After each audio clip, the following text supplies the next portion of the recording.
Hello, hello, hello, and welcome. I'm so nervous. My heart is like racing. And I'm doing this diagonal, which I've never done. So it looks like I'm looking this way, but I'm trying to look at myself in the eye. But we're just gonna have to deal with it because I really wanted to have my altars here next to me. This is my inner child altar.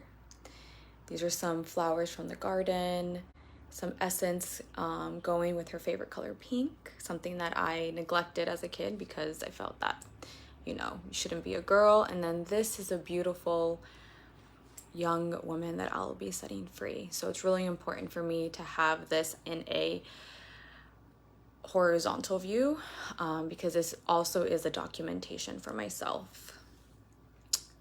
I am so nervous. I really want to deliver this message, this transmission, in a very powerful and impactful way. So it's important for me to deliver what I want to deliver and get the message through for you. So thank you for being here. This is a very powerful message, transmission. It's going to be very healing for me. And I know that when I set myself free, it's going to help you set you free. So a little bit about who I am. I am a woman empowerment coach and a priestess. So I help women reclaim their truth, empower to who they really are. I'm just a fan of women, and I'm here to help women rise and reclaim all of their power back to them, their sovereign divinity, and just become in full alignment with all that they desire in their lives. So that is who I am.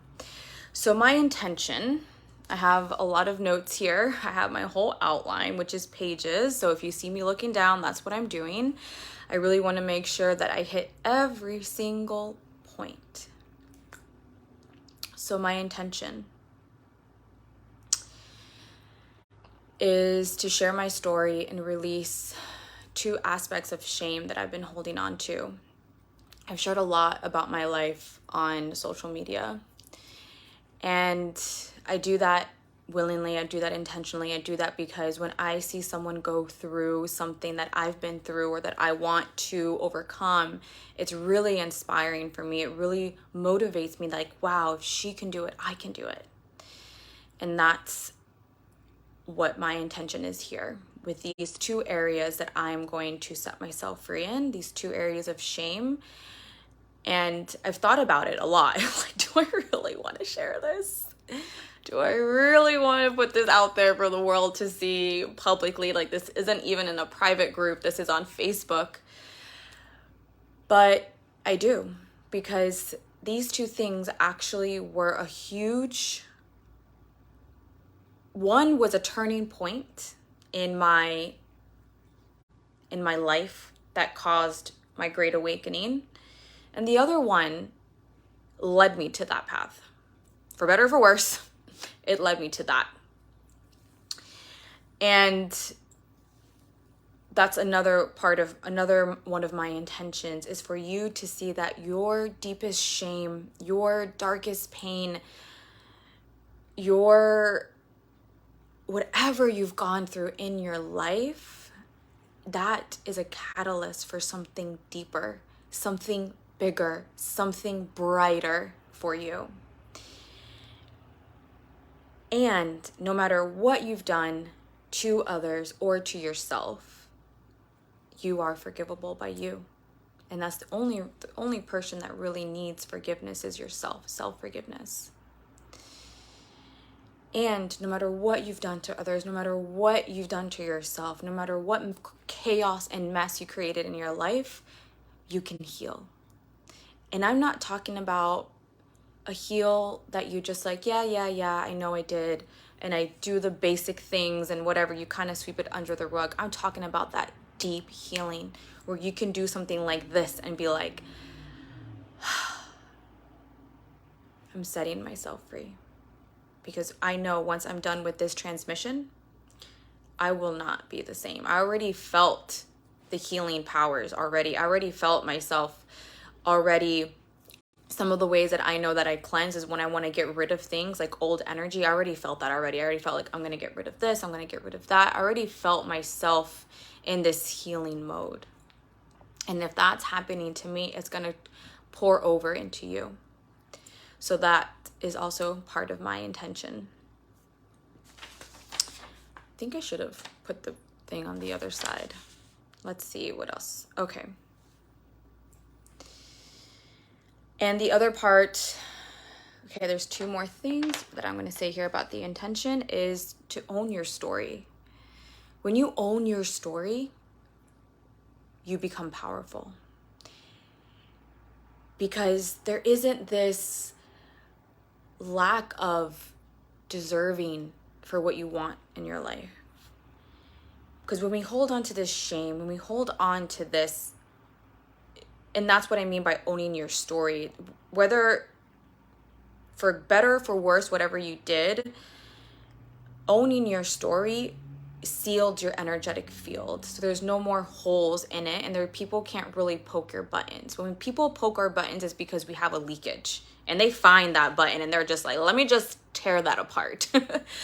Or we ourselves get triggered by other things because we have that leakage. And when we're trying to call in and to manifest the life that we want, the partner, the money, the career, the lifestyle, the whatever, the health, the body, when you have these things that you haven't fully owned and really looked at yourself and said,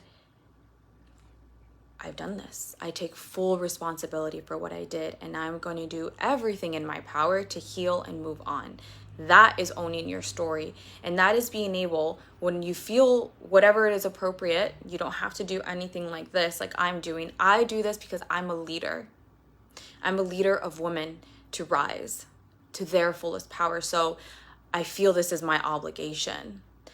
For you, it could be something different. It could be a conversation that you need to have. It could be just your own dark night of the soul, your own self-healing process to actually face whatever it was. So own your story. For you to own your story, because I'm going to own my story today. And part of it is painful. Lots of parts of these are painful. And the part that I'm going to share that is going to be the hardest part for me is that part that has to deal with the sisterhood wound. Which is why if you're here, again, thank you so much for being here, because it means so much for you to be here and to witness me, to be seen in my rawness, to be seen in my darkest moments, my most shameful moments, whether you like me or don't like me after this. Because we all have our opinions of people that we see on the internet, right? We all have our opinions of what we think they are, what we think that they're, the life that they had. And sometimes when you hear something that they did, you change your mind about them. And I welcome that. I have to be able to hold that in order to hold this transmission all the way through. So own your story. And then the other part is, I want you to know that in your life, when you've, like, whenever you felt shame, and the reason why I'm just highlighting shame, but you can plug in any word that you have for yourself here, is because these are the two things for me that I can really say that they felt like, which was shame. The strong, energetic, emotional, energetic hold that this had on me is there will be some things that you do that you wish that if you could go back in time, rewind, and you'd be like, play, and I'm going to do this over, you will be like, I would absolutely do that in a heartbeat. And there are other things that you would go back and you would say, I know this caused some people pain and this caused me a lot of pain, but I stand by my decision and I will not turn that dial back. I would hit repeat instead of edit and let's do over. And I want you to know that that's okay. And I will be sharing these two sides of the story. for you to see and for you to understand at least me and what I mean by that. And then you can see how that fits into your life. And that statement, I wrote down here a little thing about that. That statement about that if you could go back in your life and you would, the thing that caused shame and pain to yourself and to others, and you would hit repeat and you wouldn't hit edit, undo, redo. Let me choose something different. Know that some people will not like the fact that you will say that. Like my ex. When I get to this point of the story, he will probably, if he was watching this live, he would say probably all sorts of names. And how dare I even think of repeating that same thing? There's lots of reasons why, as you will know, but I stand by that decision, even though it caused me so much pain and him too. Because at the end of the day, I don't really think that we consciously really want people to hurt. Sometimes we want to be vindictive and we do want to hurt people because they hurt us. But I really think if we knew the pain that we've caused each other with that, we really wouldn't. I really don't think. I believe in humanity, and I don't really believe that people are fundamentally at the core that evil. So I'm going to give a warning, and I will give the trigger warnings up when the story comes up. This will be triggering for some of you. And I just want you to know that it's okay if you need to take a break, if you need to log off and then come back later. It's okay if you get angry at me, if you put me at that side of the sisterhood wound, at the side of, I'm not sure what the other wound is, maybe motherhood wound, self wound, I'm not sure. I don't want to say too much about giving it away. But know that it's okay. Whatever emotions come up, it's okay. Allow them to be there. If you need to take a second to come out and then come back in, do that. If you need to just leave and then come back a couple of days later, do that. I trust that you know what to do. With that said, allow yourself to be open to this if you feel ready. Because when we are triggered, that's an opportunity for healing.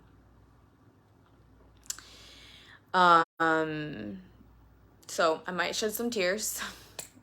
I got my tissues over here on the side in case I do. I've already shed a lot of tears this morning, especially when I called into my spirit network to call in the souls that are meant to be hearing this. And I just felt really undeserving of it. And that's part of the reason why I thank you for being here. Because whether you're live or on the replay, you are helping my own healing. And I don't know what the word is, but you heal as well. When you support someone in their healing and witness them and see them, you are supporting your own healing and the healing of the womanhood, the sisterhood as a collectiveness, as a consciousness, which we need a lot of, right? We're working on that. Okay. I also, before I start, I do want to give a thank you to two mentors of mine. Number one is Katerina. She really is the one. I had a one-on-one intensive with her, and she said, there's a story that you need to share. And this is what immediately came to my mind. And I said, okay, I'm going to do this. So, and I've also witnessed her with her lives and how vulnerable and open she is. So she has given me the strength as well to do this. So I'm channeling my inner Katerina as well. And I also want to thank Melanie for her open vulnerability all the time, showing up and just leading women as she goes with it. And she's another huge mentor of mine that I also want to call in my inner Melanie with her storytelling skills. So that's who I'm calling in. Okay, so let's begin. So in order for me to give you the full story, because when I was thinking about this and I was like, okay, how do I start this? How do I share this? And I was like, I think I really need to go back to before I was born to where my lineage comes from, because that actually played a huge role in the decisions that I've made. And the decision that I made with the first big climax of the story. So I'm Colombian American. I'm first generation American, but my blood and my roots and my lineage and my passion and my fire is all Colombian, right? That runs through my blood through and through. So Colombia is a third world country. There's a lot of scarcity in Colombia, a lot. Financial scarcity, I guess you can say property scarcity. I mean, like everything, at least where my family's from, and from Cali, Colombia, is just like dense. And for women, there's men's scarcity. From my knowledge, the ratio to men to women is really off. And women will want to do anything to get out of that country. Like anything. If you're an American, if you're just white skin, blue eyes, they see that you're some sort of an American, English, whatever it is, they're like, that is my ticket out of here. And these women ooze this type of sensuality, sexuality, like they're very, like it is like a fashion show when you go there. Everyone's dressed to the nines. At least when I haven't gone back recently. Maybe things have changed since the last time I went there when I was like 18, I think was the last. No, last time was 24. So that's about 10 years. Maybe things have changed, but everyone there is always dressed to the nines. They're always putting on their best. And there's a lot of sisterhood wounds there in our country, because there's a scarcity of men. So women are always, I'm going to try to make friends with your husband and your boyfriend, whatever, take him. Like, that's just how it is. And even my grandma would tell me, she's like, don't you ever leave your man with your friend, because she will take him.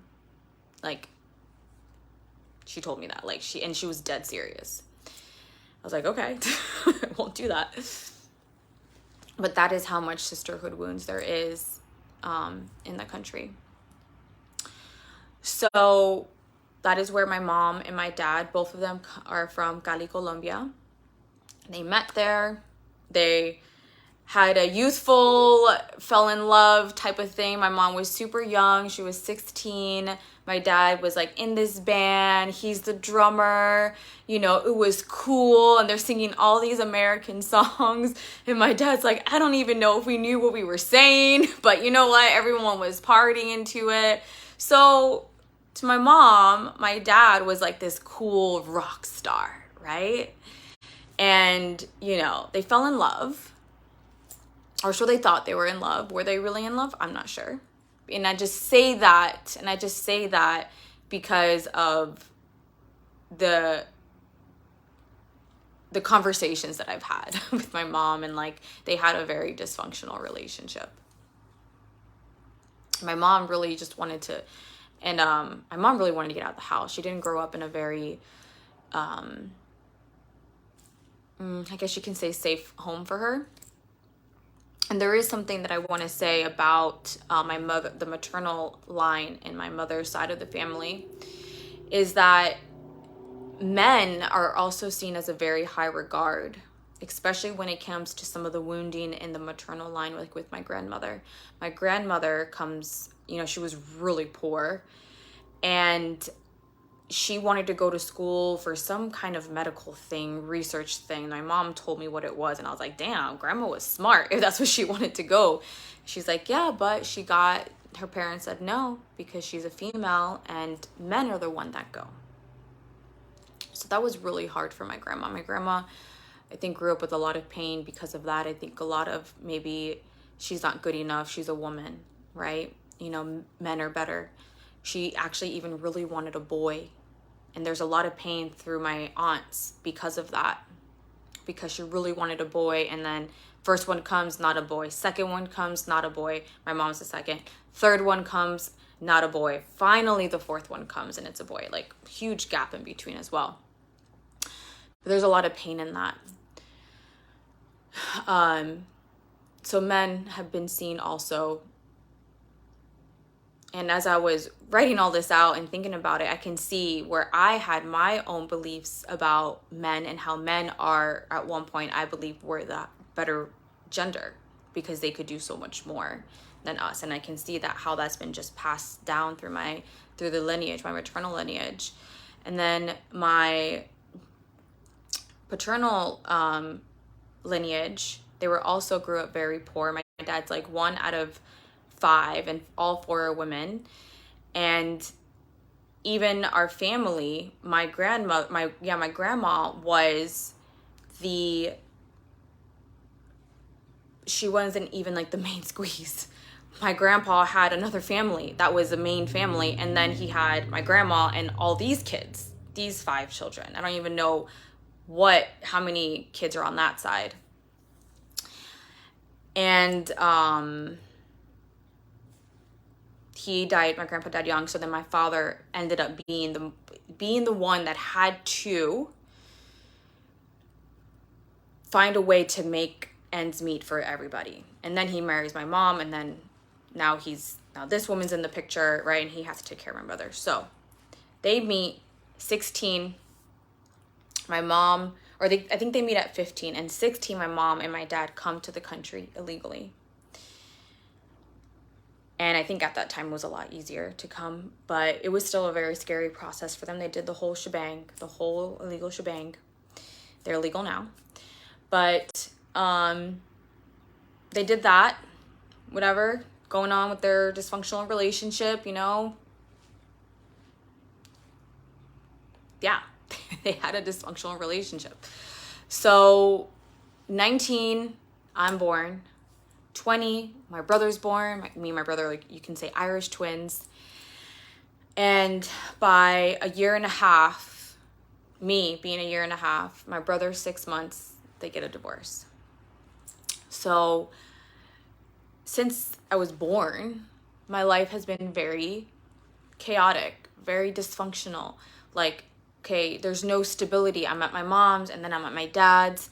Like, there's no stability, which is why I hate when you do the boyfriend-girlfriend thing and then one person's here and the other person's like, okay, I'm going to your house this weekend. You come to, like, I hated that when I had to go through that. Oh my God. And I know why, because there was just so much moving. And even I think when my mom was pregnant with me, I know I was born in New York, but we came down here for my brother in Florida for his birth. So there's just always been so much moving around, chaotic energy, dysfunctional energy between my dad and my mom, fighting, all of that. So I grew up just with a lot of stuff, a lot of chaotic energy in my life. So fast forward, they're divorced, my mom's dating. Love you, Mom, but of course, you know this too. I know you'll own up to it. Didn't have the best taste in men. And this one man decided to tell on my mom because she broke up with him. He reports her to the government. They come knocking at her door or call or a letter. I'm not sure what they did. And at 6 years old, my brother's 5, they tell my mom, you have, I don't know, a month to go back to your country, or you're going to go to jail. So she goes to her country. She's like, I'll be back, because at the time she married this American. And she thought, I think they even told her it was going to be like a 2-month thing. Turns out it was 2 years. Now me, little 6-year-old, we go to a party, a birthday party, come back, mom's not here. Time goes by. It's like mom, poof, disappeared in thin air. Like, so much, so it was so traumatic for me. And my father, God bless his soul, did not have the tools to deal with that. Number one, me and my brother were terrors, okay? We were terrors. And he's working at like Tire Kingdom, getting paid probably minimum wage or something close to it. He has 2 kids. The mother just left. I'm in gymnastics. The one thing that I loved so much, that was like my distraction from the world. I was a competitive gymnast, even at 6 years old. And he pulled me out because he didn't have the money. Of course he didn't. Gymnastics is not a cheap sport. And I don't remember my father telling me anything about my mom leaving. Knowing my dad, it was probably, we're driving, he was probably like, hey, by the way, your mom went back to Colombia, but she'll be back, don't worry about it. It's probably something like that, knowing my dad. And this was the start of like almost everything. I can bring it back to this point, to this little girl over here, my inner child, of where my father wounds come from, my mother wounds, my abandonment wounds, my sisterhood wounds, that pain, the anger, the life isn't safe. I can't really be happy because once I'm happy, it's just life's gonna pull the rug right under me and I'm not even gonna know what happened. And I became a completely different person in those 2 years. I don't remember much. The only thing I remember is going to visit my mom. I think the first year that she left for Christmas for like a month or so. Or maybe the second year, I can't remember. I only remember that, and I remember a dream that I had, and it's so crystal clear to me still, the dream. We're at my dad's house. I'm looking out the window, standing on the bed, looking at the window. My brother's on the bed watching TV. My dad's in the kitchen. A black limo pulls up. The door opens, and like I see her legs step out in this red dress and this suitcase, and I'm like, it's mom. Like, mommy's here.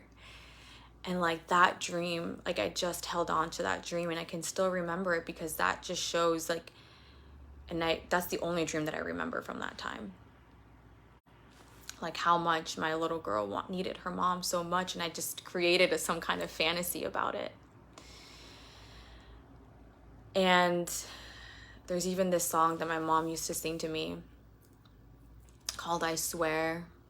From the moon and the stars, I swear by the moon and the stars in the sky, I'll be there.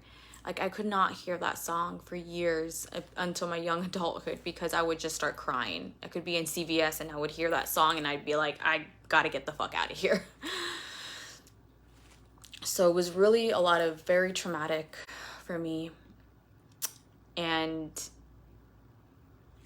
previous to my mom getting deported and to her coming back 2 years later, I was not the same little girl. I mean, how could I, right?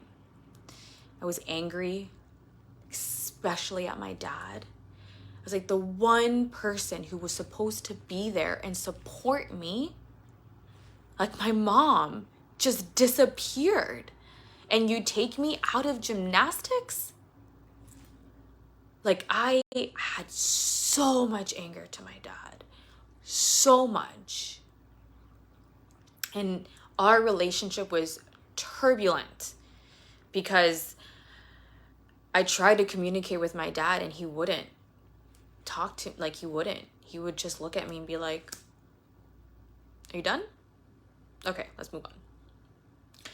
or he would just not even acknowledge anything that I would say and just change the subject. He didn't know how to handle my feminine energy, especially as a teenager, just lashing out, or even as a young adult, like I think 18, maybe I tried again.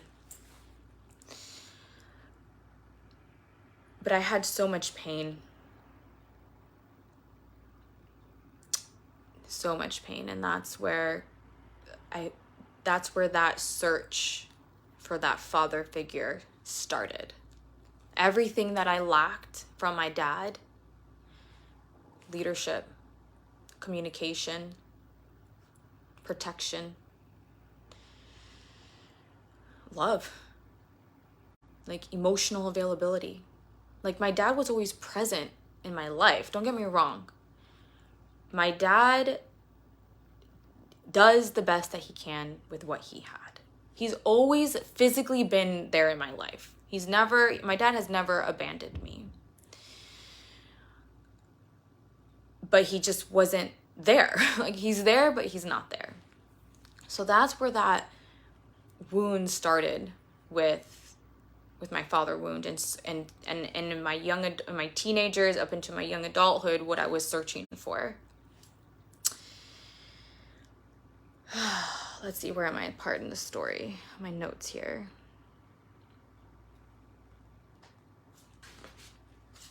Okay. Oh, whoops. That's why. I was like, I don't see where I'm at. And that's because I was already ahead from that. So my mother comes back 2 years later. I'm angry.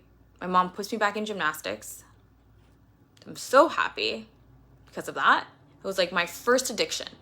Gymnastics was my first obsession because it was my escape from the world. Like, I didn't understand why girls were like upset that we had practice on a Friday. I'm like, what do you mean? It's like, don't you want to be here? Like, I ate, breathed, slept, pooped gymnastics. Like, that was on my mind all the time. And then my mom also she remarried to my stepfather. I still call him my stepdad because he played such a huge role in my life, Kevin. They also had, as much as he actually did fill in a lot of the gaps that that I was missing from my biological father.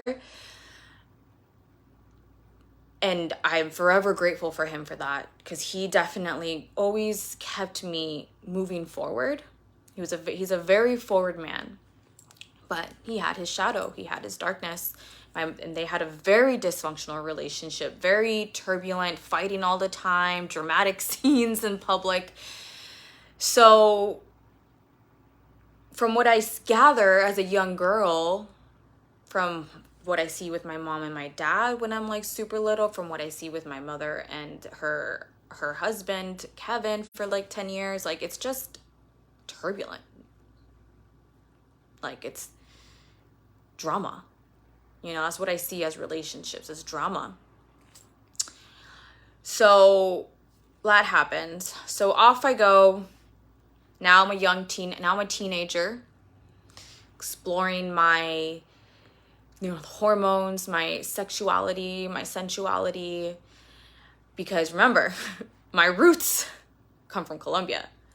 These women already have that in them. It's just kind of in our blood. So I'm exploring this new energy that has come up, with my boobs, I've always was into boys ever since I was little, like 6 years old. My first boyfriend was in Colombia. I wanted to go visit my mother. I can't remember his name. I think his name was Byron. Like, he was my first boyfriend at 6. So I've always been into boys, always had that thing with boys. And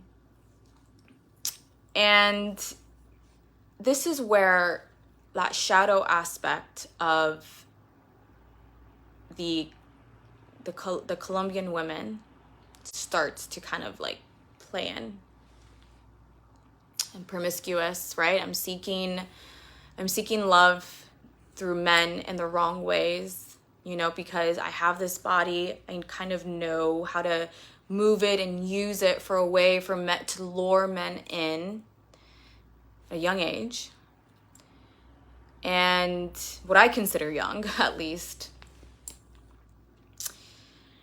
And, losing my virginity, like the first 3 times of intercourse that I had in my life were with men that were not special to me at all, right? So not only is it that I'm seeking this thing to fill in my heart because of my father wound, but this is kind of also what I'm seeing in, around, and like social media wasn't even around then, but what you see on TV, like this is how when the guy and the girl meet, like after they connect, they just have like sex right away, like that's always how they become a couple, like they have sex, right? So I'm just exploring this energy, this sexual energy that I just found and that I see gets attention from men, right?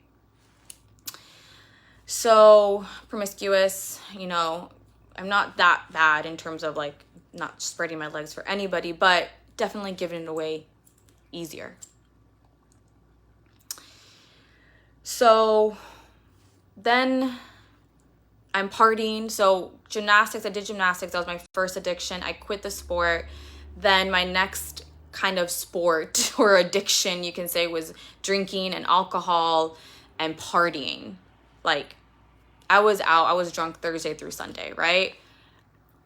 Trying to fill this void from my abandonment wound, from my father wound, from the anger that I have from that time. Cause I'm still angry. Like, and it just gets worse and worse as I'm getting older. And I gain a lot of weight, I'm unhappy. And then binge eating disorder comes. So my binge eating disorder started when I was like 18. I wanted to lose weight. I tried to figure a fitness competition with this crazy diets, and that just started. That just was the little thing that I needed for me to go into my next like addiction. So it was like alcohol and all that stuff. I didn't want to really do that anymore because I didn't like being overweight, and I really liked to move my body. I was also smoking cigarettes.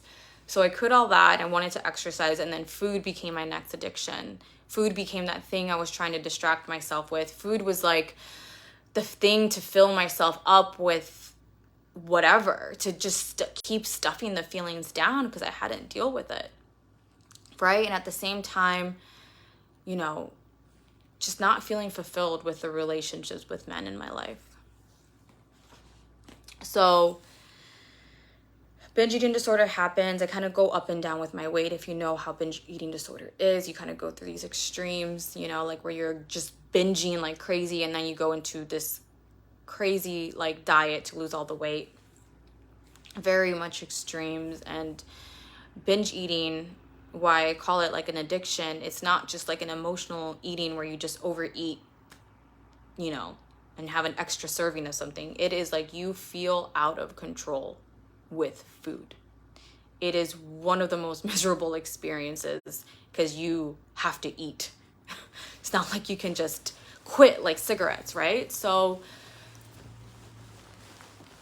here I am, 20 years old, like trying to get this under control, have this binge eating disorder. I'm still drinking, not as heavily, getting drunk, I'm not really finding fulfillment. And then I'm still really into exercise and going to work out. And then my stepdad suggested personal training. So I was like, you know what? Let's check this out. What do I got to lose? I was at my smaller weight. I felt more confident about myself, even though I was still going through this terror with food. And then I go to this gym, this world-renowned gym, and it was a course, a functional training course, and this man that's teaching has this energy about him, and I am just like a little puppy dog looking at him like, who's this man, right? So like my attention is like on this man. Within 2 months, one of the managers there hired me and my girlfriend. So now I'm here working. This man's my boss. and I am fully like just in lust, infatuated. He has leadership. He owns the place. You know, he seems successful. He's charismatic. Makes you feel, when you do something good, he really makes you feel good about yourself. And like, to me at the time, he gave me great advice, and I just really felt, you know, like into this man. Okay, so here is when we're gonna get into the trigger warning. So if you need to step back a little bit after this, that's completely okay. If you feel triggered by me and have a lot of anger towards me, that's okay too.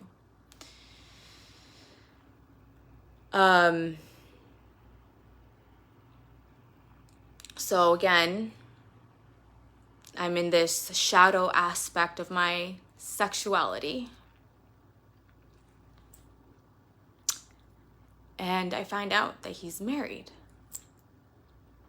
And the thought that I have is, I can get him.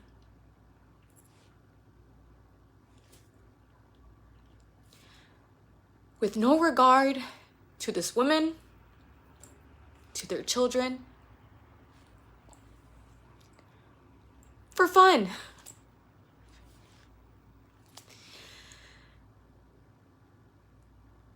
And he's coming out with us. You know, all the trainers are going together, going out, partying. And eventually we start talking more, and then, you know, one thing led to the next, and we had our first affair. He was already doing this. So it wasn't like I did anything to him. It didn't pull him into that. He was already, which is one of the things that he would say and he would complain about, was that she wasn't, you know, giving him sex. So he looked at it in other ways, and he felt that that's what made his marriage work. He thought he justified it in that way. So it almost was like, oh, okay. In my young 22-year-old mind you, I'm 22, and this man is 28 years older than me as well. So I definitely saw him in this,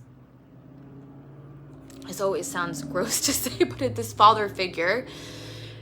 And when you become older, as a young adult, you try to heal your woundings with your father and your mother as an adult, and you bring them into relationships, and that's what happened.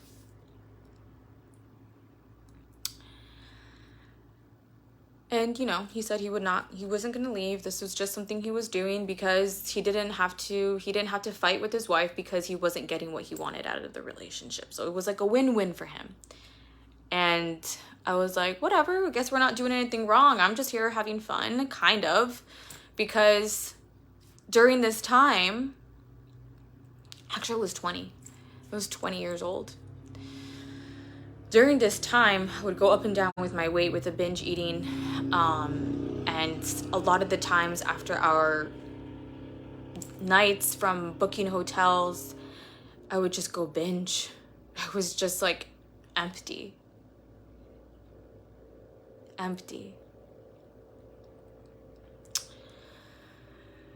So for the 2 years, we're kind of having this like affair. And then I overcome my binge eating disorder, thank God, because if I had to deal with everything that I went through after this point with a binge eating disorder, it would have been crazy. Like, I don't know how I would have. I'm sure I would have come out, but it probably would have been 20 times as worse. Thank you, Spirit. Thank you, higher self, for helping me heal this first and then going into this other mess. So,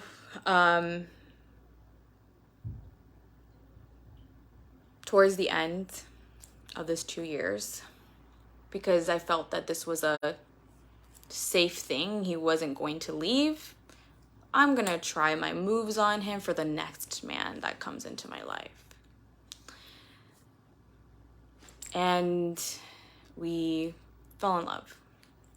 And I say it with quotation marks because I know it was an ego love. I know it wasn't this honest love, like the love that I have now. It was absolutely my shadow, his trauma, and my trauma coming together. It was a trauma love, a trauma bond.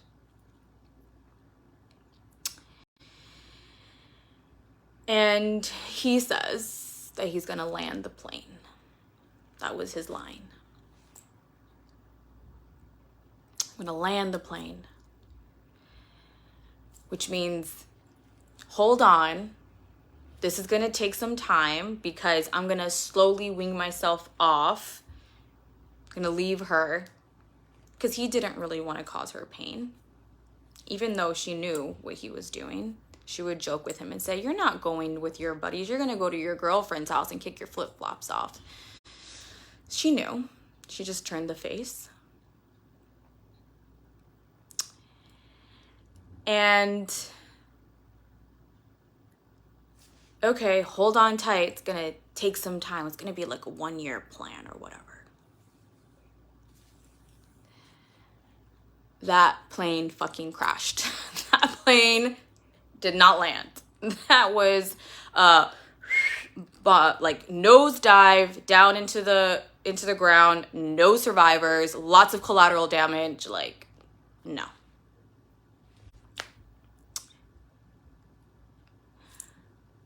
She finds out in the worst way. She goes to CVS. And she sees pictures. He gave her the wrong chip for the camera because back then we didn't have iPhones. So you use a regular camera. And she saw. And this was like probably like a month or 2 after that me and him had gotten like serious. She comes home. She screams out, you asshole, and falls to her knees and then leaves. He sends me a message. The cat's out of the bag. Kids are freaking out. Where's mommy? I'm at a baby shower. And from that point on, for the next 2 years, was probably the darkest time of my life. The pain and the suffering that not just me, but everyone went through was, I don't know, almost unbearable. You know, this happened in a way that he didn't want for it to happen. He felt extreme guilt for what he caused her. And the kids, because they saw. He's suffering. He's suicidal. She's suffering. They're confused, right? The kids are in the middle of this, being played like ping pongs. And I'm over here suffering as well, because he made it very clear, very crystal clear, that my emotions there was no place for my emotions in this mess that I participated in. So I'm like left alone to deal with what I'm feeling, because I know what I did was wrong. But like, aren't we a couple? And it was just like a roller coaster ride. And after like a month of being together, there was every week we were fighting. And after that moment that he told me that it was crystal clear that there was no place for my emotions, which was like around like Valentine's Day, that was like the start of his manipulation, of his control, of his narcissism. And every time that and I was willing, I was so willing, like to a certain extent, because we did fight a lot, because I would try to fight against it, but I would always cave because I didn't have any self-worth. And this man fit what I wanted as a partner because of my father wounds. Couldn't go out with my girlfriends eventually, to the point where he told me, you can't even go to dinner. You're only allowed to go to the mall and go to the cafeteria in the mall. So I'm being controlled. I'm being manipulated. I'm being stifled down. I'm using my sex to cover everything up because this is the main thing he was complaining about, right? I have to give him this all the time, even if I didn't want to. And he never forced me. It was something that he needs to be happy. He needs to be happy. I can't lose him. I can't lose him. I'm trying to deal with these kids at 22 years old. You know, they're going through their mess. He's good with her. All his attention is on her. Focus on her. Neglects me. Is there but not there. When they're fighting, then all the attention's on me. So I'm going through these waves of like, oh my God, we're really good. Oh my God, we're bad. Like up and down and up and down, and just manipulating me to believe whatever he wanted me to believe. And even felt like he was emotionally cheating on me at one point. I know that sounds weird. Maybe if you've been through that, you know, you understand. But it felt like that. So before I continue forward with my story, I really want to talk about this first shame that I have of getting involved with a married man, knowingly that he was married.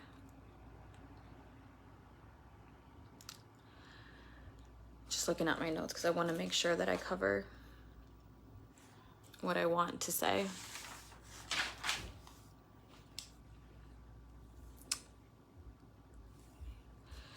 This is the part where, if you're here watching live or on the replay, like, I thank you so much for whatever way you feel about me towards what I'm sharing. Because it's a lot harder for the villain to admit their wrongs. And it's a lot harder to have compassion for them. Because how dare they do what they did? You know, so if you're here, and like, I thank you so much for your sisterhood, to witness me, to see me, regardless of how you feel, like, we're here. And that was one of the reasons when I kept thinking, I'm like, do I want to share this? Do I want to share this? Because to me, maybe for you it's not a big deal, but for me it is. Because to me, I know I did something. I know I caused so much pain. And the other thing is, I don't know why it's harder to say, but this wasn't the first time. I did it to my friend when we were in middle school, high school, and then to an acquaintance. So this is a shadow in me that a part of me that I just kept in the, like, so shameful. And the thing with shame is it will grow like an insidious parasite. and it will cause you physical ailments. It will cause you to self-sabotage. It will cause you to feel like you're not worthy, and it will cause you to, if it's like a sisterhood wound, like what I did, I am the villain in this sisterhood wound. I'm not the victim. I am the villain. I am the one who started in this one, right? In this wound, I'm the one who starts. And for us to be here and to fully heal our sisterhood, like, we need to have space for it all. We need to have space for the victim. We need to have space for the villain, especially when they've admitted they're taking responsibility. I think I read somewhere that the villains, or the ones who are more the perpetrators or whatever, are kind of more wrapped up in the material world, which is why it's harder for them. They're in that survival mode of, like, you know, only the fittest survive, right? So they kind of are just more caught up in the drama of this 3D world. But the victim usually gets pushed to a point where they have to fight back, which eventually I became the victim. And I paid, trust me, I greatly paid for that road that I took. So this is part for the sisterhood. This is me sharing. This is also for my lineage, for the women in Colombia who believe that this is the only way that they can get a man because there's scarcity. Like, there's an abundance of men. And this is not a way that we want to really live. I don't think anybody really wants to live like that, in survival and fight of the fittest, and who can get the man and why.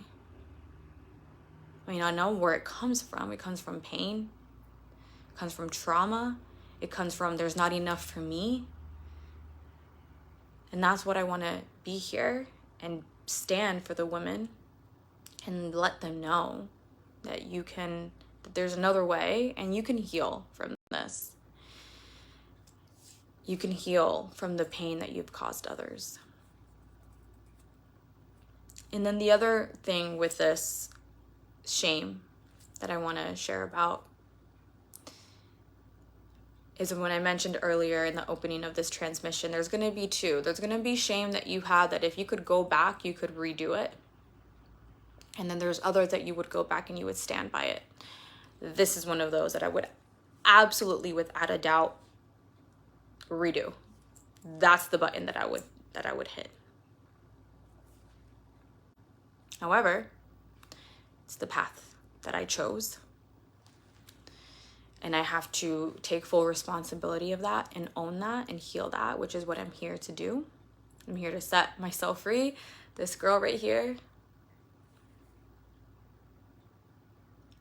standing with unconditional love for myself and to be seen by you. And there was something I was going to say about that, and it slipped my mind.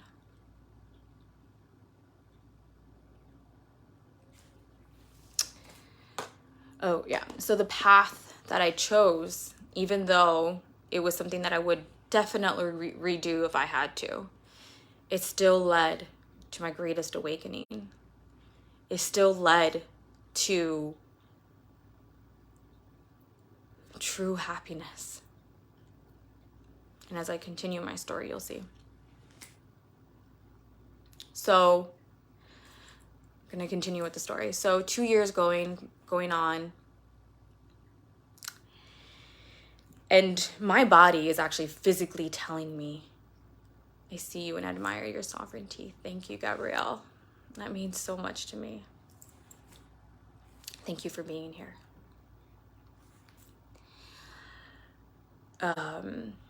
So 2 years, my body even starts breaking down on me. My body's trying to tell me, like, you need to get out of this relationship. This is no good, no bueno. Reverse, hit redo. We can hit redo now, hit redo now. Like, my body is telling me, like, no. So my hip gives out, my left hip. doing a workout. So I'm also, with my exercise and fitness, I'm punishing my body. Like, I'm doing extreme hard workouts. Like, I need to suffer in my workouts, right? That's my way of, one of my ways of punishing myself, because I also still hadn't healed a lot of my body dysmorphia during this time as well. There's I have a lot of anger still. I haven't really healed all my anger. The relationship that I'm in is like a freaking God, something that you would see in a soap opera. And then my body, like my joints and my muscles start breaking down on me, where like my whole body's aching. My whole body. I even remember my fascia on my left leg. Like, I just felt the whole fascia swollen. Because I'm ignoring my body too, right? I don't have a lot of self-love, self-respect, self-worth. I'm just, you know what? You don't look pretty enough. You're not skinny enough. You're not fit enough. You need to keep this man, and, just go hard even if your body doesn't feel good. Just keep going hard, right? So I was just punishing myself. But my body was just breaking down. That's even how I got this keloid. Just working out with the chain that my mom had given me of a barbell. And I take it off. I see this little dot, and then all of a sudden it just grows to this thing. Like, it's like physical things my body's trying to tell me, like, you need to get out of this relationship. Like, you need to get out. So we're having like these huge fights. We have no boundary. I have no boundaries. And I even remember, I'm like, because I'm wanting, like, I know that our relationship is turbulent. He's a narcissist, controlling, manipulating me, telling me that I can't do this. I can't go train these gymnasts that I really want to do because he needs me at home. Like, it's just to take care of the kids. He needs me at the gym. The kids thing was another thing. He needs me at the gym, so I can't fulfill my dreams because he needs me, right? Just little by little, just taking just a little part of me away. Like, each fight I back down, I lose, and I just powerlessness. But I'm still trying. I'm still trying to be a stepmom for these kids. I'm still trying to make the relationship work because I really want to. And of course there's the good times, right? Because you don't stay in a relationship if it's all bad. Like I said, we had the super highs, and then we had the extreme lows, and he would take me all over the world. We went to Argentina and Paris and Costa Rica and Dominican Republic, right? So he's also like, that's how he's making it up, showing his little hot young girlfriend around.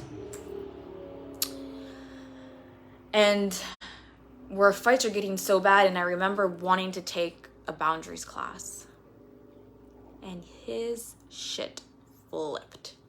He went like, no, blah, blah, blah. He was so threatened that I wanted to take this class.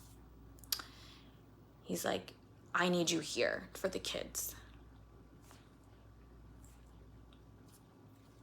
And I went to the first class, and then after that I didn't. I backed down. So powerlessness, suffering. He's confused still too at some point. I think eventually he kind of got over that. I'm pushing my family away. I'm having fights with my mom. I don't see my family at all, which is what a narcissist wants, right? It's all about him and his family and his kids and his life and his gym. It's all about him. His needs. Me? You're 20th in line. So we had like a really big fight. Because even though I'm back down, we would still, because I have that fireness of me, we would still have these huge blowout fights. And I remember one time I couldn't take it anymore. I go to my mom's house. He's like, if you're gone, stay gone, be gone. And at this time, I took every word that he said so seriously. Like, I was like, oh my God, he's breaking up with me, right? Like, I had no, like I just believed him, you know? Like, I admired him a lot previous to us getting into this relationship. Like, he was like God to me in some sense, right? Like, so I had him on this pedestal, even though he was doing all these horrible things with my mind and just taking giving my soul to him. But like, it just felt like he was taking it from me, you know? And when he said that, like, I was just like, I guess we're broken up, you know? And like, meanwhile, we worked together. And I guess that's how we broke up. And that's when the peak of this time in my life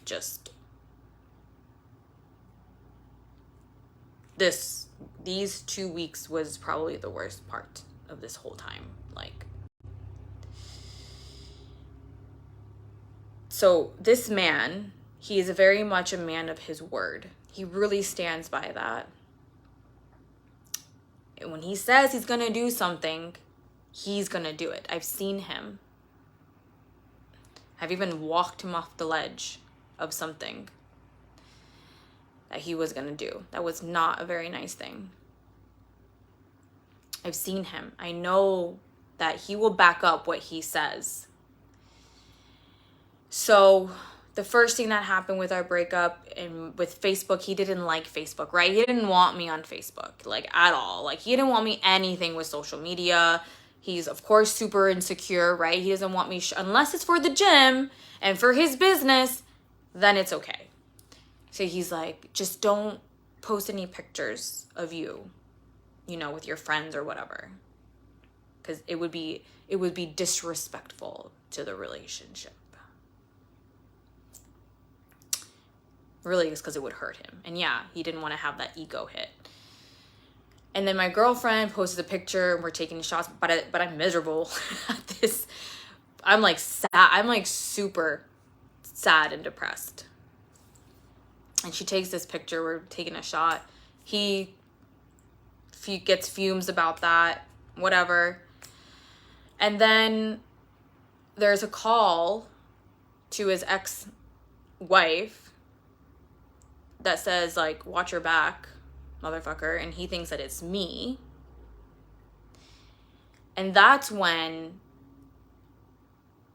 everything, just his mind, when this sounds like, I can't even believe the words that I'm saying. Like, it just sounds like a soap opera. But he, like, saw me as an enemy, right? Because he sent me this very threatening letter, an email, saying that he was going to make my life a living hell, that how dare I threaten his family, you know, whatever, and he's going to send me back to Colombia, and he's going to make me stay there, because my mom was moving back to Colombia towards the end of the year. He's like, we were at that end of the year mark, and he was just like saying all these horrible things, and I'm scared, like terrified. I was like, and he was saying that he's gonna put my pictures all over the internet. And I'm just like terrified. I don't know what to do. I have these 5 clients that are lawyers. Let me share this with them and see what they say. Surely they'll have my back. Each one. Sorry, conflict of interest. Sorry, conflict of interest. Sorry, conflict of interest. Sorry, conflict of interest.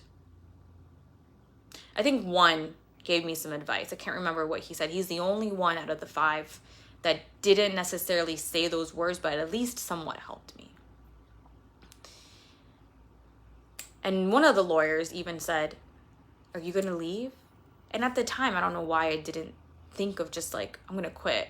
Like, why am I going to stay here in this place? Like, if we and him just like, I didn't, that thought didn't run my mind. My thought was like, I was just going to work through it. Probably because I was a glutton for pain, or however you call it, you know, like I just loved being in pain and drama and punishment, right? Just stay at the gym. This one lawyer looked at me. He's like, "Are you going to do everything you can to stay here?" I was like, "Yes, I'm going to do everything I can." And what I meant by that was, I'm going to be a hardworking client. I'm going to hit my numbers. Like, I mean, the trainer. I'm really going to fight for my position here. He, as a lawyer, interprets that I'm going to sue.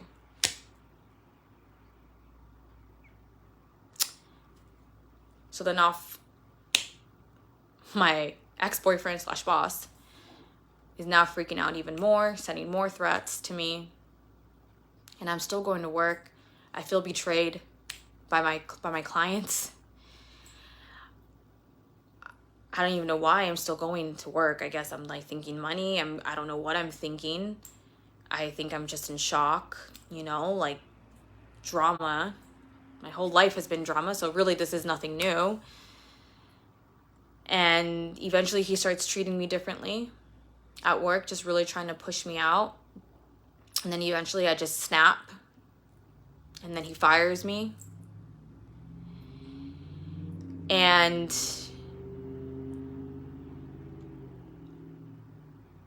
this whole time, I'm pregnant.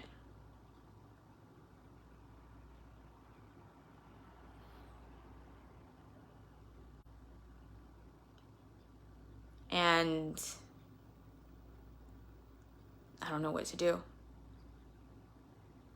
So here's another trigger warning. So if you need to pull back and then come back later, or come back in a few days, you're welcome to.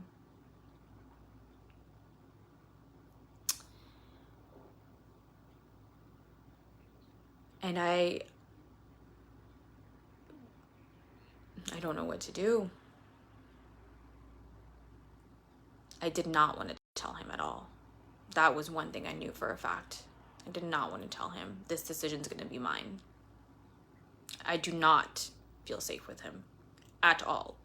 He's saying the most. He made me feel like a meaningless piece of shit. Not just a piece of shit, a meaningless piece of shit. After everything that I have given to him. Like, I gave him my life. I gave him me. And he was emotionally abusive, controlling, and like, this is how you're gonna treat me? Like, I was so confused. Like, at the time I didn't know that's what the lawyers had sent to him. Or maybe I did, I can't remember, but I just remember feeling like, how can someone be so like mean? Like, you're gonna feel the wrath of my pain, or the wrath. Like, he would just say things in these very poetic ways, and like was just made everything he said more real in some way. I think it was a tactic for him to create confusion and to just believe like, oh my God, like whatever he said. So I tell my mom, I tell one of my cousins. My cousin was with me when I peed on the stick. And I asked my stepsister, because she was recently contemplating the idea, but she went through with it. She gave birth. Contemplating the idea of abortion. And she's like, the one thing she said to me that stood out, she's like, just know that whatever decision you make, not whatever, she said, just know that if you make the decision to have the baby, he's someone that you're going to have to be with for the rest of your life.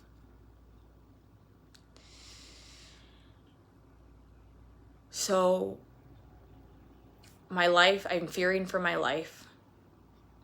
I'm not sleeping. Actually, once I found out like that I was pregnant, that's when a lot of the symptoms came in. I was just sleeping all the time and just super nauseous. But I'm like still fearing for my life. I obviously can't talk to him. Like I don't feel safe. I don't have a job. My mom's moving to Colombia. Who's gonna take a pregnant woman? Like, what am I even gonna do? You know, it was like personal training. Like, I don't have anything. I didn't finish college. I was trying to, but I didn't, which is fine because I don't feel like that really does anything. I really don't have any money in my savings. Like, that's pretty much going to be gone by the end of the month. My mom was like, whatever decision you make, I'll support you. My cousin, whatever decision you make, I'll support you. My stepsister, whatever decision you make, I'll support you. And then we had a fight. He called me. After all that, he calls me to try to... He's on the way to an airport. He's at an airport leaving somewhere, and he's trying to make nice. And we get into a fight, and he says something, and I was just like, I can't. I need to have an abortion. Like, I just can't go through with it. I can't. I just can't.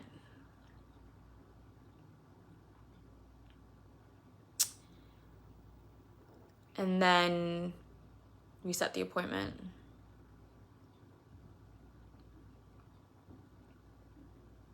We go to the clinic. It's so cold. Like, the energy is cold.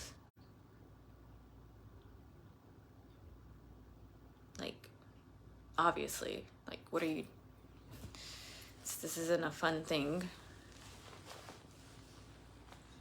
I go in the room as I'm getting ready, and I start crying. And I was like, no, you gotta just stick it together. Hold on, Jessica. Just get through this.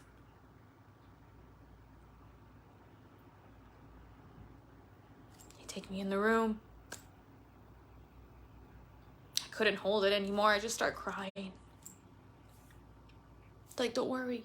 It'll be okay. It'll be over soon. And they give me the anesthesia. All of a sudden, I just remember waking up next to this woman next to me. I was out of it. She looks at me. She's like, do you have babies too? And I was like, no. She's like, the tears rolling down her face. I already have one and I just couldn't do it.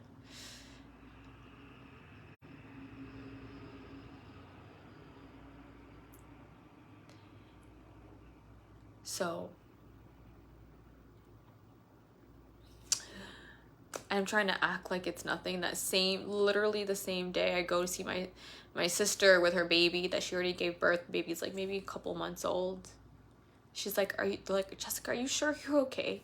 I'm like, yeah, I'm fine. I'm trying to, overcompensate, masculine my way into just don't feel it, shove it under. So by this point, I block him on my phone, on my email, there's no way he can get a hold of me through the numbers and whatever that I have from him.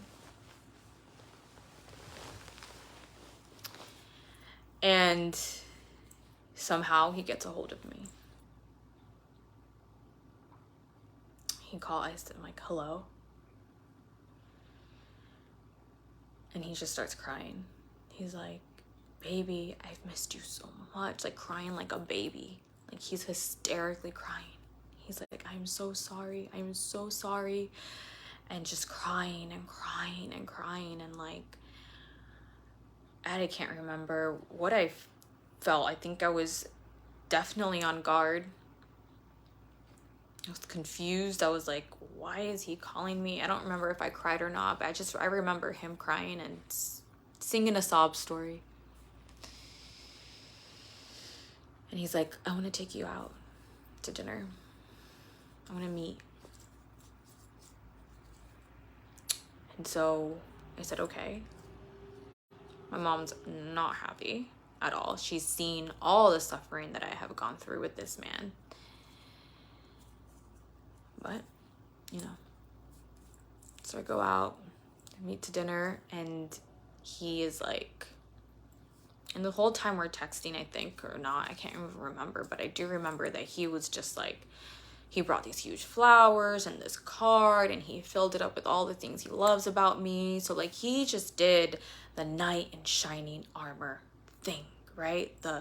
What we women see in the movies that we want the man to do, like come in on his like black horse and his like a knight, you know, just like, I am here to save the damsel in distress. I'm here to save her from the pain, the pain that I caused. So he's saying all the right things. It's a funny thing. Every time I look back, my body was like, fucking hell no. But that trauma bond, that inner child was like attached, addicted. So we had dinner, went back to his house. One thing led to the next. As soon as we finish, I start crying because of the abortion. Didn't tell him. Keeping this to myself. And then, so we're trying, I guess we're kind of working it out at this point, trying to get back together. And I felt that I should tell him.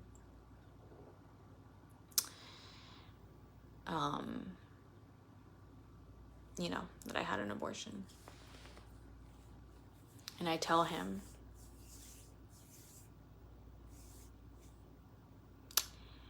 And he's upset. He burst out crying. Worse than me. And he says, this isn't something that you were just trying to repent your sins. Like, this isn't something that you share to heal or whatever. Like, I forget exactly how he said it, but basically, like, you're only sharing this to give me pain. Like, that is something you keep to yourself.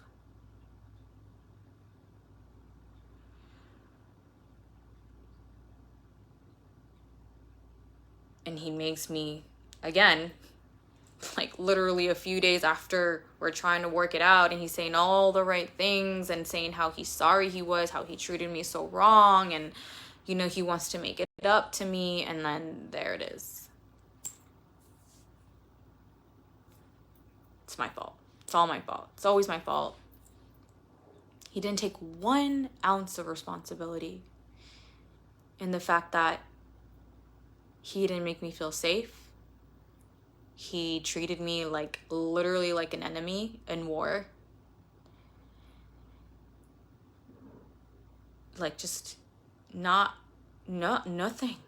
Not like, you know what, I'm sorry that you had to make this decision and that I didn't make you feel safe. Not once throughout the rest of the 4 years that we would be together did he ever take any responsibility over that. Not once. He just made it into a huge sob story about like, oh my God, he's the victim, and like crying at the gym because my baby walked here and I didn't know, and like just creating this sob story. It's like, I hope you know I had to go through that. Like, he was not there for me at all.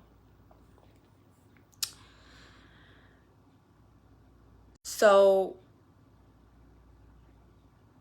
this part of my story, I've done a lot of healing on this. This is why it's not as hard for me to share as the first one.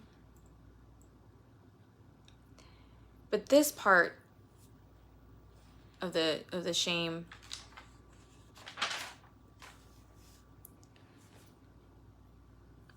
that I want to talk about is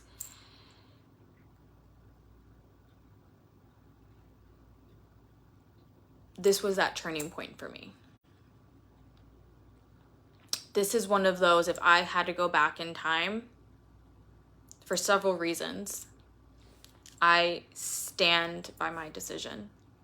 As difficult as it was, as much pain as it caused me, as much pain as it caused him, as much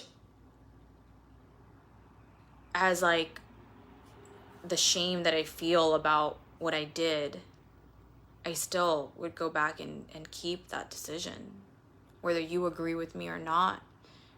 And how I opened up earlier in this transmission, he would, if he heard me right now saying this, he would like condemn me to hell. Because what my sister said to me that day really stuck with me. I wouldn't have the freedom that I have now.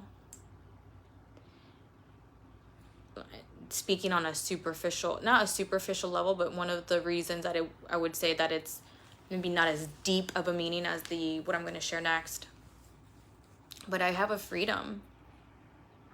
I moved to Jersey. I don't have to think about the father. And nor do I want him in my life at all. But the other reason is because it really was a turning point for me. And like, just to backtrack a little bit, I think one of the reasons why I felt so much shame on it, not only because of it was hard for me to do all that, to go through that, but he also didn't help the situation either. He made me feel like the worst mother on earth, you know? But it was a turning point, regardless of whether his reaction to it was good or wrong. Like, it really was that point in my life where I was like, you need to get your shit together. My God, like I can't keep going down this path. Like, it's just pain after pain after pain after pain, and so much collateral damage. It's just like, it was a turning point.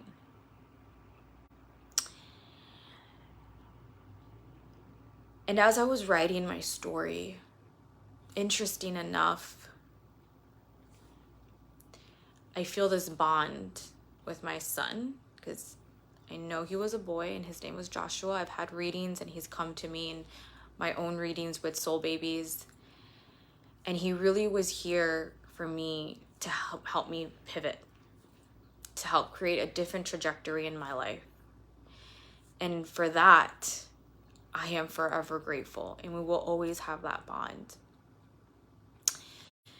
And in the readings that I've received from my girlfriend Renee, who is like that's her thing, is spirit babies and birth, all natural. She's like, your son needed to feel a little bit. He's a new time spirit on earth, and he just needed to feel a little bit of the 3D world.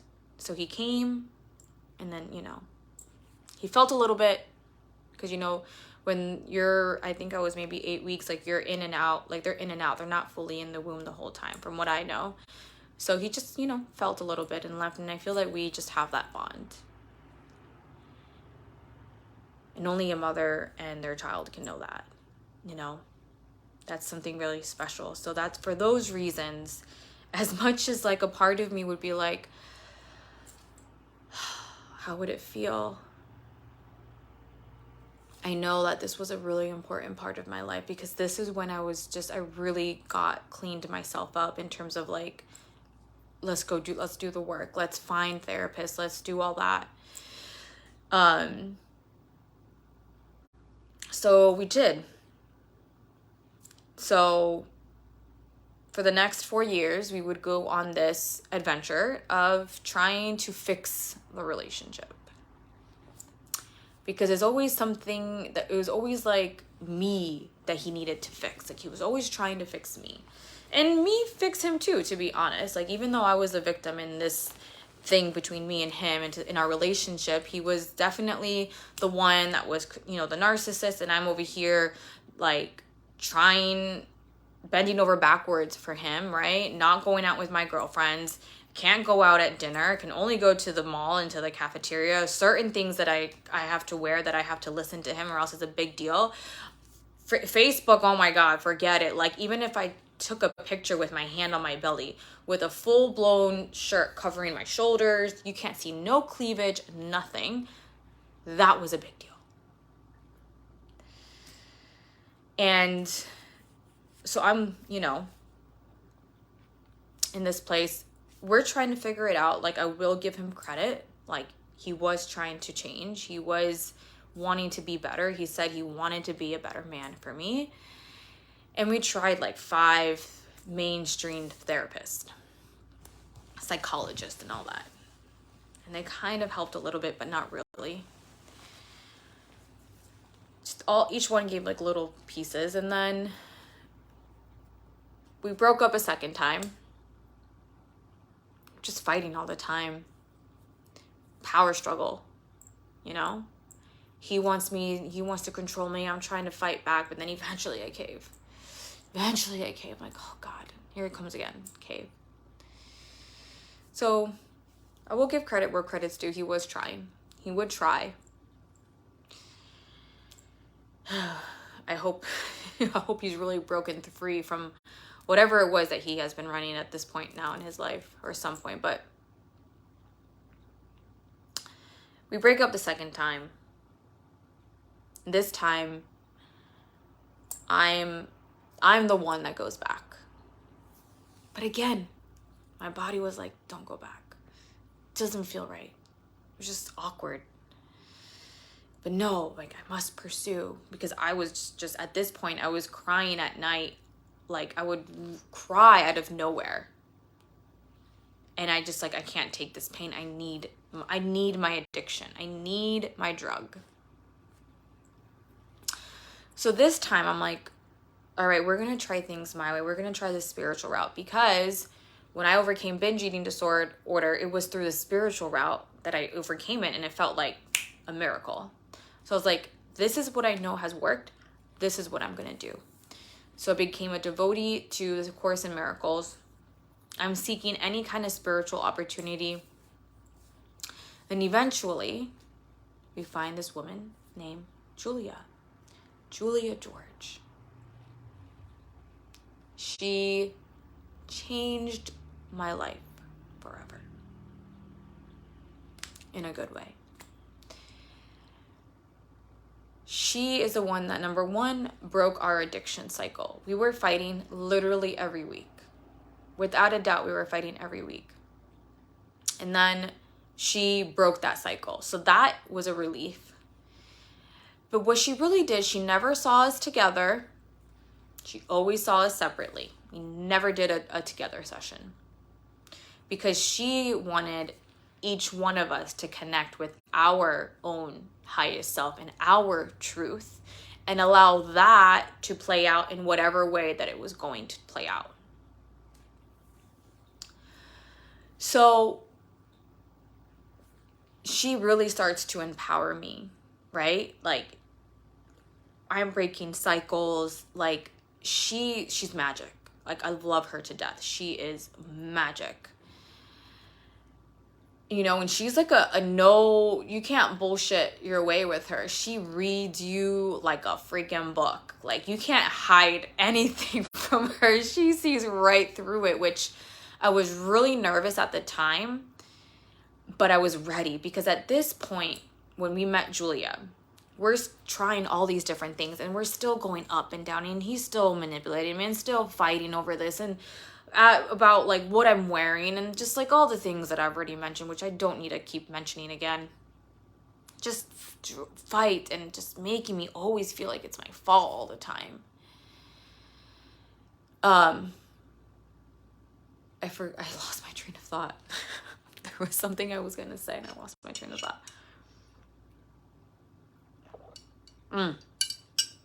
So before we met Julia, I remember I was just like, I made a decision in my mind. I didn't tell him, but I was like, I really need to work on, like, I really needed to work on me, not on the relationship, like on me. And I was like, I actually said to myself, like, I'm going to meet Julia so I have the strength to leave him. So I have the strength to do what I have not been able to do. And he felt it. He's a master manipulator, this man. And he uses it for good. Like, he has a great way of using it for his business. And he's very good at what he does, which was one of the things I was very attracted to him about. But he also uses it in a really wrong way.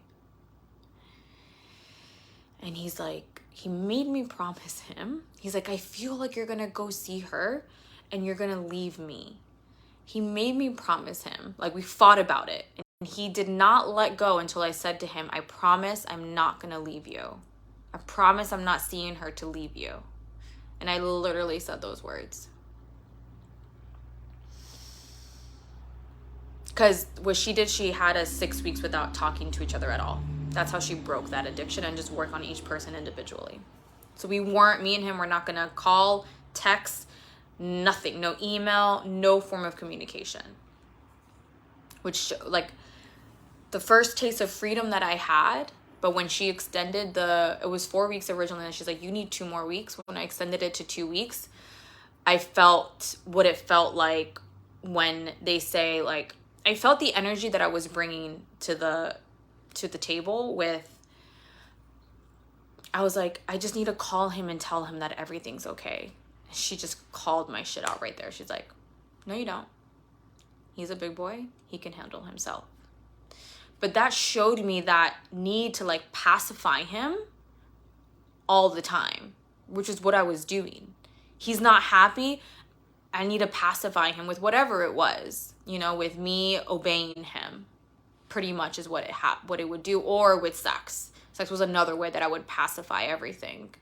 We're fighting, let's just have sex to make it up.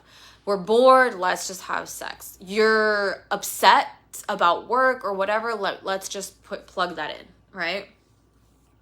So then, working with Julia, I felt this first taste of freedom. She ended up breaking our cycle, and it wasn't until about 1.5 years that, like, things really started to change, I would say. Because I'm building myself. I'm healing my inner child. This is when I first, like, shadow work. I'm really feeling all of my shit. It's all coming up to the surface. I'm working with Julia. She's helping me through that. My work is skyrocketing. Like, once I started working with her, like, doubled my income. Things are going pretty good, and me and him are not fighting, and I'm thinking that we're gonna probably, like, wow, we're really gonna figure this shit out. Like, we're gonna make it, right? But still, even with all of that, even with the me, like, still, like, things getting better, he would have those ways of just, like, manipulating, controlling in these little smart little ways. Even though I was stepping more into my own, I do believe that he did have some healing with Julia, because there's no way that the same man that I met when I was 22 was the same person that was there when I was, like, 26, 27, 28. Or whatever those age. I think it was like 27 to 29. So I remember at one point, my lease is up with my roommate, and I'm at this time, like, I'm doing really well. Like, I could buy my own place. And at that point, I made a decision as well. That was like another energetic shift. I was like, I'm going forward, and he's either coming with me or without me. By the way, by this point, so much of my life has shifted, not just my income, but my body. I started to heal my body. I turned out I had gluten sensitivity, and which I'm sure was caused by all the stress. So I started to heal that. I started to heal my hip. I was able to start working out again, which I wasn't able to work out before. I reunited with my brother, who I haven't talked to for years. Like, life has just seemed to like really starting to like flip a leaf, you know. But there was always something. He would always like just make me feel like shit all the time. He had a way of bringing you up in the same sentence, somehow belittle you. I don't know how he did it. He was a master of words, without a doubt. So I bought this condo, and that was like my first, like, he felt me pulling. Then he proposed. And that's all I've ever wanted. All I ever wanted was to get married. He was my ticket to marriage.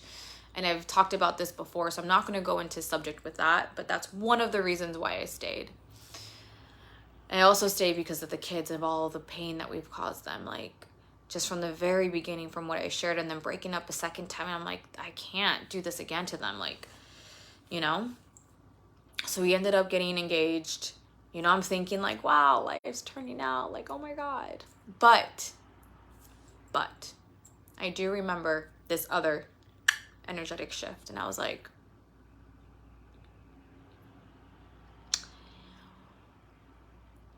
I need to be me. Like, I need to unapologetically be me. Because if I'm gonna marry this man, like, I really need to make sure that, like, this is it. Because I have seen two of my clients that were clearly, and not just two, but these are the two that really pop out, because I know they had a good heart. They were miserable in their relationship, and they would not leave because they felt an obligation to that person. And I think because for being in that relationship for so long, that there was too much fear to leave and to start anew. They just weren't ready. They weren't ready to face that reality. The reality of that you're not happy. And I remember, and like they popped in my head. I was like, I don't want to be like that. Like, I need a, like, if this really is it. And I was just like willing. This is a point where I was just willing. I was like, even if this hurts, even if this means I'm alone, I'm willing to let him go to find me, you know. Kind of share this a little bit with before giving this transmission. I was like, I need to be willing to let some sisters go in order for me to set myself free, in order for me to share that story, in order to bring the sisterhood and the healing that I desire to bring to my section of the community. Like, I need to be willing, you know. And it's just that deep surrender of like, okay, world, okay, life, okay, universe, heal me, you know. Like, I let go. I'm at your service.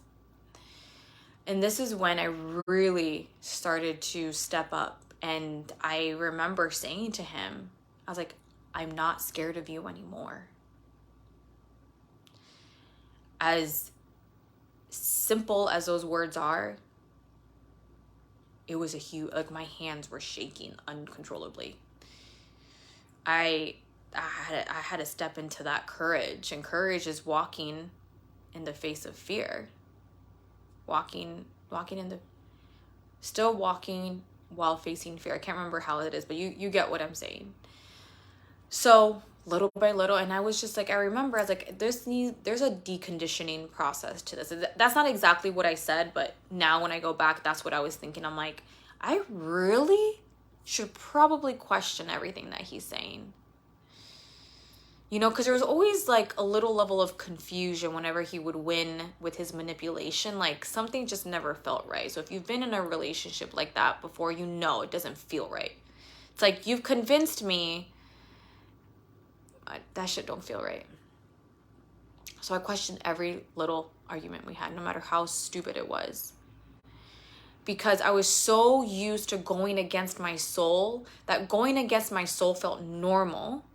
And when I went with what my soul was soul aligned, what was my truth, what a sovereign decision would be, it felt wrong. It felt like it wasn't right, but it did feel right. Like in my body felt right, but this area of confusion in the mind that he's done so well, and me giving my power to him, that he's convinced me that is wrong, right? So I had to go through, in my head, I would just question, is he right? Am I wrong? Am I right and he's wrong? Can we agree to disagree? Is this something that we can start talking about? So during all this time too, I started working on my communication skills as well. That's another story. Because I used to be called the mute. When I got hired at the gym, they're like, who hired the mute? Like, I've come a long way. And that's another reason why we would fight, because I didn't know how to communicate, and I would just start yelling, and I made no sense. Like, I really made no sense. So eventually time goes on. We spend the holidays in Montana. I see snow for the first time. And I'm also questioning the kids, like the children, are these the type of stepchildren that I really want? You know? Bless their little souls. They've been through so much. I'm sure they have a shitload of anger towards me. And they're in their teenager phase. And I'm from 22 to 29, you know, trying to figure out this mother thing. And they get the worst part of me. Like the worst parenting skills that I have. Poor children. Like I've learned a lot, unfortunately, you know, at their expense. But they got the worst part of my parenting skills. So that doesn't add, right? So time goes on. We spend this trip. But there's still, I don't know, I feel off. Comes a new year in January. I make a dream board. And I remember this picture. I was putting on this board some physical things, and I put some relationship thing, and there was this vision, a silhouette of a couple.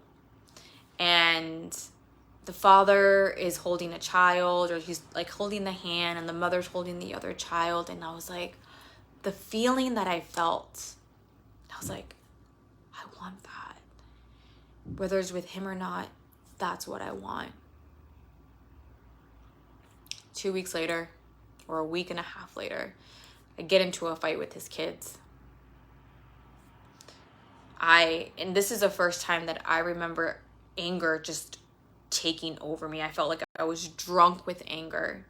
I sent a nasty message to the mother. She sends a message to him. He sends a message to me. The only thing I asked you to do was to behave, and you can't even do that. And at that point, I was like, so done. And I cried, because when I get really upset, I cry. So I cried. I'm like, but I was just like, I'm done. I can't. I'm done. I cannot take another therapy session, because what's the other option? Therapy with the children. I'm like, I'm not doing this anymore. I'm not. Like, we're done. And he actually said it first. He actually said it that we were over, and I was just like, okay. Cried for a week, and that was it. And then 3 months later,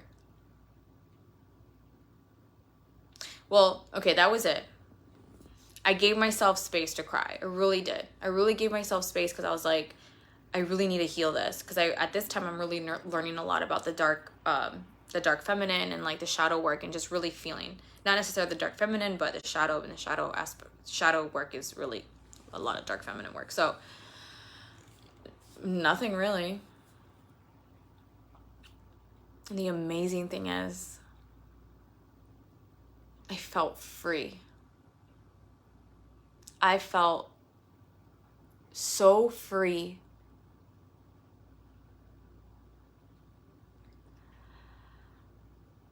Three months later, I felt free and happy. I just felt this peace. not 3 months later, but right away after that first week of crying, like I just felt this. But even when we first broke up, like I knew, like we were seeing this other lady too. She's like, you seem like you're good, like you're done. Like I am, like I'm just done.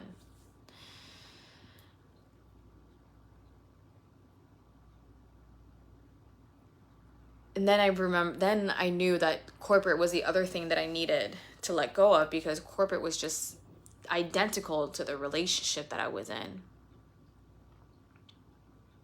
And I made that decision too, to go off and start my entrepreneurial career. And for the first time in 29 years of my life, I felt what true happiness is. I never felt that before.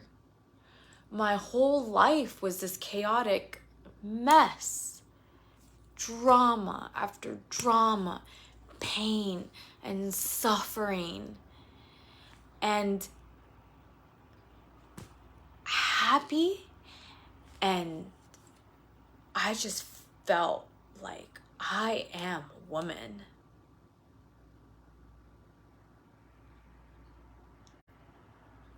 And 3 months later, God just goes, okay, you're ready now. Boop, here's Ron.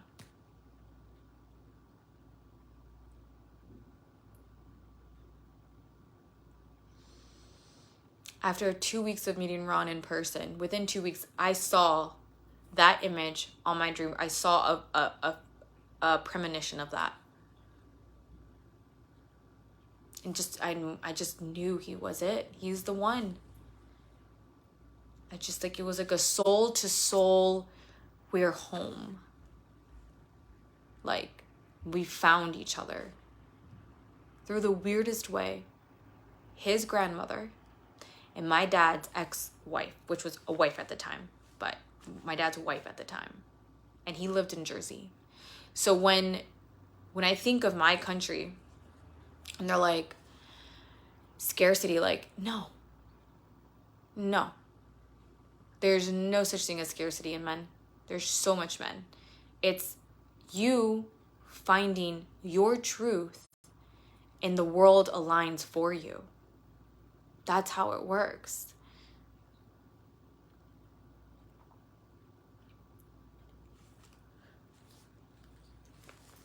Let me see where I'm at.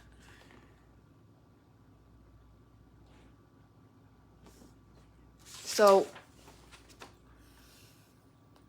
I met Ron, and to finish up the abortion story, because there wasn't really finished at that point that I said when I told him. When me and my ex-fiance broke up in May, around Mother's Day, I started to feel this feeling, and I just didn't know what it was. So I asked for guidance, and then it came to me. And I was still mourning the abortion, because I never really had the opportunity to fully mourn. I never even did like a burial or like a acknowledgement. And at this point, when I met Ron, I remember I was like, I need to be myself with this man. Like, I'm not hiding myself anymore. I'm not gonna pretend to be something that I'm not. From the very beginning, from a little emoji that I think that maybe he would think too much into it and think that I'm like just way too much into him, I would still send that emoji. Like, there were so many things that I did, because I knew I have found this freedom. I am not fucking losing this for anybody. So it was just like, I was just open. And I even shared with him about the abortion, with the fear that he might be like, I don't want to be with someone who's done that. And instead, he just held space for me. And he was like, wow, I can't believe that. I can't believe you went through that. I'm so sorry. Is there anything I can do for you? You know, and like, I had to continue mourning that. And I eventually was able to heal that with Ron at a distance, because he was still in Jersey. But like, he held that masculine space that I needed that presence of just like, I'm here for you. Tell me how do you like, just share with me your feminine heart. And he did. And it was so healing.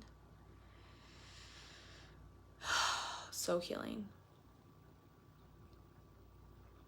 So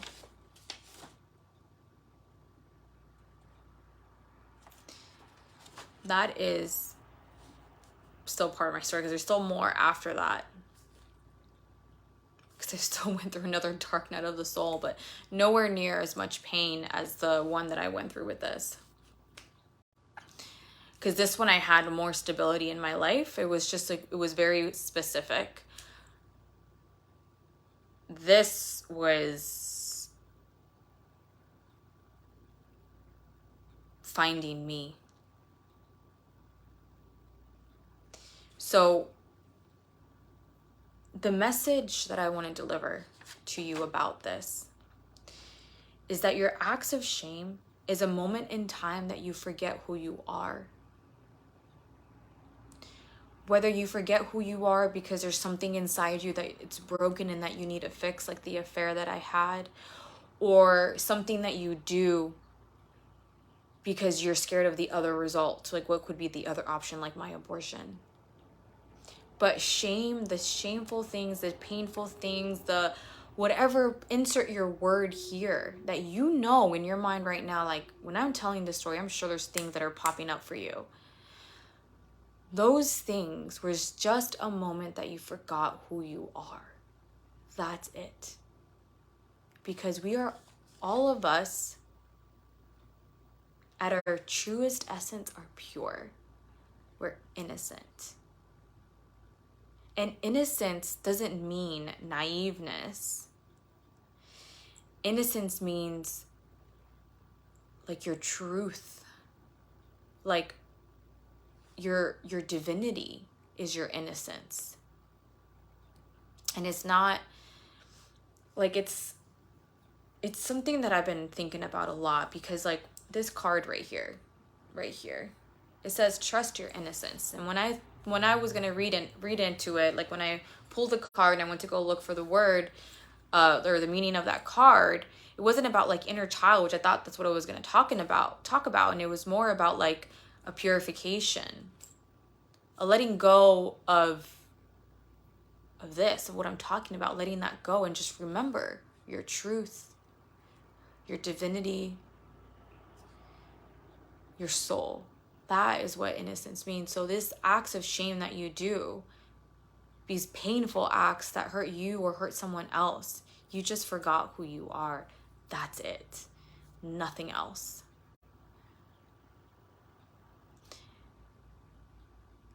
And it's a returning to your truth once you're like, I'm ready to take responsibility for what happened in my life.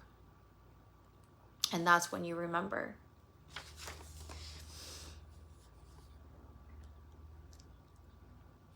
These things can lead to your greatest awakening. I've talked a lot about my ex in my feed, and you can scroll and you can read a lot about all of that. I never shared the affair because it was too shameful to admit. It was too shameful for the sisterhood wound. It was too shameful for the older women, maybe women that know me as the new version of Jessica, not that version of Jessica, and like how would they see me, right? Like even like I would think about Ron's mother, like how would she see me if she knew that, you know? So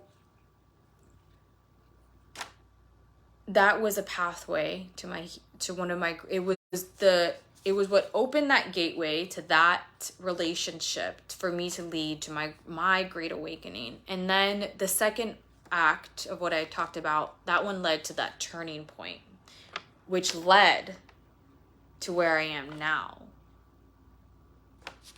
Free. In love. With a man who calms my nervous system down. Makes me laugh. Has no hidden agenda. which was so important for me because there was always a hidden agenda with him. And then with Ron, it's just like, there's no hidden agenda. He supports me, and he's never, ever once made me feel like shit or like belittled, ever. So see it as that. And if you haven't seen it as that yet, this is your chance now to make it your greatest work of art.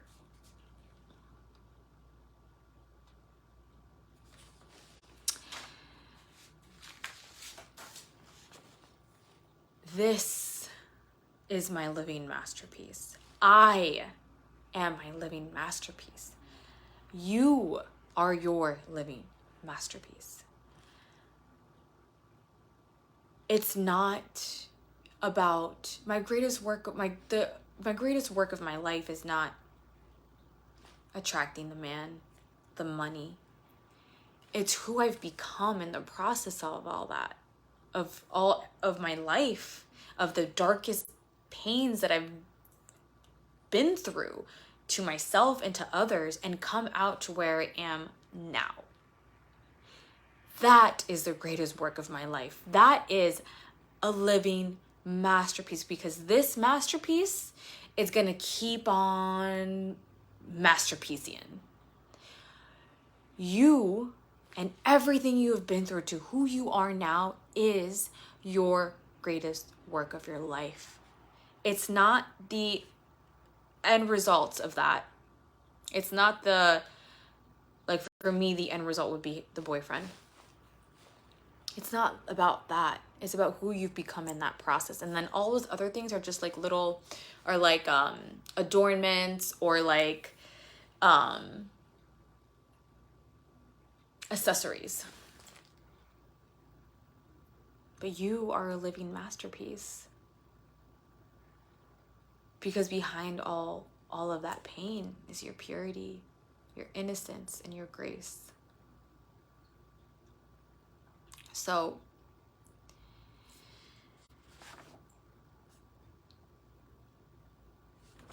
if you felt the message from today, if you felt like, if she can do it, I can do it. If you felt like, wow, I could use her help. If you felt any of those ways, I have 3 ways that you can work with me. Number 1 is my one-on-one, my highest offer that I have is my one-on-one coaching container. It is 3 months of us one-on-one. It's a high touch program where we really get deep into where you are, why you are where you are, and break free from that. So typically these are women who are in or have been in toxic relationships, and they really want to find their inner strength, like I found my inner strength. They really want to rise up. They really want that freedom, and they really want to have that strength within themselves to make the decisions that they know they want to make, but they're too scared to make them. That's who this is for. And if you want to call in your soul client, your soulmate, I mean, this is who this is for. So that one is, you have a pay in full option with $3,333, or you can do a payment plan of 3 payments for $1,111. So that's that option. Very high touch, like that is the ship. Oh, and any programs that I launched during that time, you get in for free. The second way is my one-on-one intensive, and that is like it's a 2-hour call, and we really just like get in there. Like this is for like the woman who has one specific problem. Like let's say you broken up, and you know you need to take this direction of like of standing in your power, but you're maybe still confused about your partner, you're thinking about going back, but you really know you shouldn't, but you're like maybe, and like you're just like in this little, there's one subject that you're just really confused about. Like this is what that one-on-one intensive is for. It's powerful. We go in there and you're gonna come out shifted. I also do intuitive readings with that as well. So that one's $555, paid in full only. Or you can break it up into payments, but we don't take the call until you actually have completed the full payment. And then the other way, which I'm so excited to share about, which is the Liberated Woman. This is a program that I've been working on for a while. And honestly, it's the Liberated Woman, a 6-day somatic journey to remembering your divine feminine essence. So it is all feminine work. This is where I've taken from where I was when I ended that relationship and who I am now. So the last 5 years. And it's like, it's so juicy and yummy. It's kind of hard for me to find the words right now. I'm like a little tired from like this whole transmission. But if you really want to remember your divine feminine essence, you want to work on the dark feminine, the light feminine, this program is for you. This program is all about the embodiment work to just really feel into your liberation. I wish I knew this work way before, because it would take my sexual energy that I had and focus it into something that's more productive instead of leaking it out and then getting involved with the wrong person. So that one is $111, but I will be given a discount for those of you who watch this, 50% off. And like, that is like the steal of a deal. So if you're interested in that one or any of these, please reach out to me. I would love to connect with you and love to talk to you more about them. So my last message for you, if I could sum up everything into like what to do, face it, feel it, and heal it. There's nothing to be scared of. There's nothing that you have done that you cannot forgive yourself. It's just a moment in time that you forgot who you are. Doesn't excuse what you did, doesn't justify. But it's that one step to taking personal responsibility and radically changing your life. So I want to thank you for being here. If you watched all the way through, thank you so much. If it was a little too much for you, had to leave and then come back, thank you. Thank you for watching live. Thank you for watching the replay. I love you so much. I appreciate you. Thank you so much for your sisterhood. And if you are interested in any of the programs that I just mentioned, please feel free to reach out to me. I would love to connect with you and talk more. So it is done. I've finished. I feel reborn.